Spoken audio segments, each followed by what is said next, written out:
بسم اللہ الرحمن الرحیم۔ السلام علیکم، ویلکم ٹو مائی چینل رب الرحمان۔ آپ سن رہے ہیں عائشہ شراز کو۔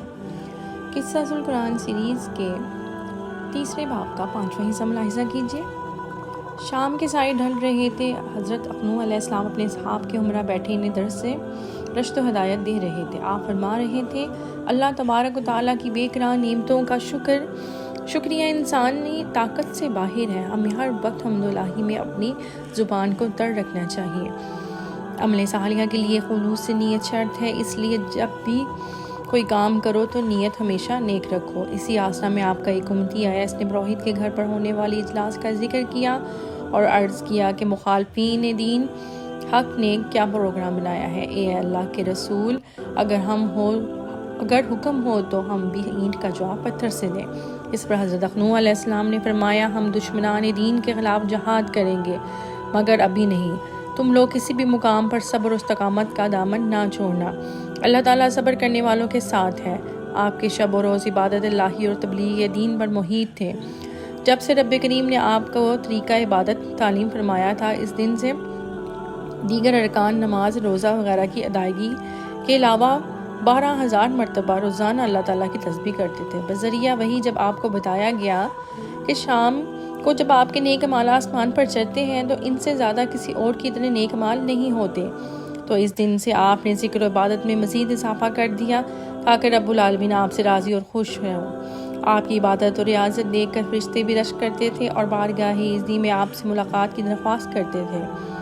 لہٰذا اللہ کے اذن سے ملائکہ آپ کے پاس آتے اور کافی دیر تک نشست رہتی، تو انہیں اس کا اندازہ ہو جاتا کہ آپ عالم بالا کے تمام باتوں میں دستگاہ کامل رکھتے ہیں۔ احکام الہیہ کے مطابق آپ تبلیغ فرمانے کے لیے مختلف جگہوں اور قبائل میں تشریف لے جاتے تھے۔ ایک دن ایک قبیلے کے لوگوں سے مخاطب ہو کر انہیں بت پرستی سے باز رہنے اور خدا واحد کی عبادت کرنے کی تلقین فرما رہے تھے کہ درمیان میں سے ایک ہی بے ادب اٹھ کر بولا، تم اپنی تقریر بند کرو، ہم کچھ سننا نہیں چاہتے۔ اس کے منہ سے جھاگ اڑ رہا تھا۔ آپ نے اس کی طرف دیکھا اور پھر لوگوں کو خطاب کرنے لگے۔ اسی آسنا میں ایک پتھر آیا اور آپ کی مبارک پیشانی پر لگا، جس سے مقدس خون کے قطرے بہنے لگے۔ آپ کے اصحاب سامنے آ گئے، اب پتھروں کی بارش ہونے لگی، لیکن کسی کے پاس استقلال و ہمت میں جنبش تک نہیں آئی۔ رک جاؤ بے شرمو، اخنو نے کوئی غلط بات نہیں کہی۔ پتھر برسانے والوں نے جب دیکھا کہ ان کے قبیلے کے ہی چند لوگ اس کو ڈانٹ رہے ہیں تو راہ فرار اختیار کر گئے۔ مجمع منتشر ہو گیا اور لوگ جنہوں نے آپ کی حمایت کی تھی ایمان لے آئے۔ کفار مشرکین کو انتہائی کوشش تھی کہ وہ آپ کو تبلیغ حق سے روک دیں، لیکن اللہ کے دین کو غالب ہونے سے کون روک سکتا ہے؟ وہ اپنی بساط کے مطابق آپ کے راستے میں روڑے اٹکانے کی کوشش کر رہے تھے، کیونکہ وہ جانتے تھے کہ اگر انہوں نے اخنو علیہ السلام کو اللہ کا پیغمبر اور رسول تسلیم کر لیا تو ان کی اپنی سرداریاں اور لیڈریاں ختم ہو جائیں گی۔ اس لیے شیطان اور نفس امارہ انہیں ایسا کرنے سے روک رہے تھے۔ آپ شریعت اور آسمانی صحیفوں کو بہت زیادہ تعلیم دیا کرتے تھے۔ گزشتہ آئندہ آنے والے انبیاء علیہ السلام کے طریقے سے ان کی تعلیم کا درس دیتے تھے، لہٰذا پڑھانے کی اس کثرت کی وجہ سے آپ ادریس کے لقب سے پکارے جانے لگے۔ آپ اس لقب سے اس قدر مشہور ہوئے کہ اصل نام پر غالب آ گیا۔ وہ لوگ آپ کو اسی نام سے یاد کرنے لگے۔ حضرت ادریس علیہ السلام صائم الدہر تھے۔ باوقت افطاری آپ کا کھانا بہشت سے آتا تھا اور جو بچ جاتا وہ واپس چلا جاتا تھا۔ ایک دن ملک الموت اللہ کے امر سے یہ شکل انسانی مہمان بن کر آپ کے پاس آئے۔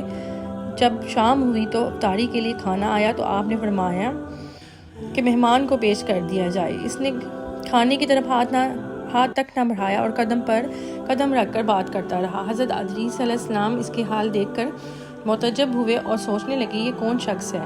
دوسرے دن آپ نے مہمان سے کہا، صحرا میں چل کر تم میرے ساتھ اللہ کی قدرت دیکھو۔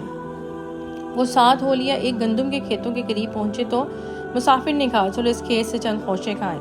بڑی عجیب ہو، رات حلال تو کھایا نہیں اور اب حرام کھانا چاہتے ہو۔ آپ نے کہا، چلتے وہ ایک باغ میں گئے، وہاں انگور لگے ہوئے تھے۔ اجنبی مسافر نے انگور کھانے کا ارادہ کیا اور ادھر بڑا۔ حضرت ادریس علیہ السلام نے دیکھا تو فرمایا، کسی غیر کی ملکیت میں تصرف حرام ہے۔ وہ رک گیا، دونوں آگے بڑھنے لگے۔ سامنے ایک بکری نظر آئی۔ مسافر نے اسے کھانے کا قصد کیا تو آپ نے کہا، بیگانی بکری کو ذبح کر کے کھانا ممنوع ہے۔ اسی طرح 3 دن گزر کے باہمی گفتگو ہوتی رہی۔ اس کی حرکات و غماز تھی کہ بنی آدم میں سے نہیں ہے، اور کہا کہ اے شخص بتاؤ تو صحیح کہ تم کون ہو۔ اس نے بتایا تو آپ نے کہا شاید تم میری جان قبض کرنے کے لیے آئے ہوں۔ نہیں، میں تو صرف ملاقات اور خوش طبعی کے لیے آیا ہوں، حضرت اسرائیل علیہ السلام نے کہا اور آسمانوں پر تشریف لے گئے۔ اس واقعے کا اختتام کرتے ہوئے اجازت دیجیے عائشہ شراز کو بقیہ حصہ دیکھنے کے لیے۔ دیکھتے رہیے میری نیکسٹ ویڈیو کو۔ اللہ حافظ، ملتے ہیں اپنی نئی ویڈیو کے ساتھ انشاءاللہ۔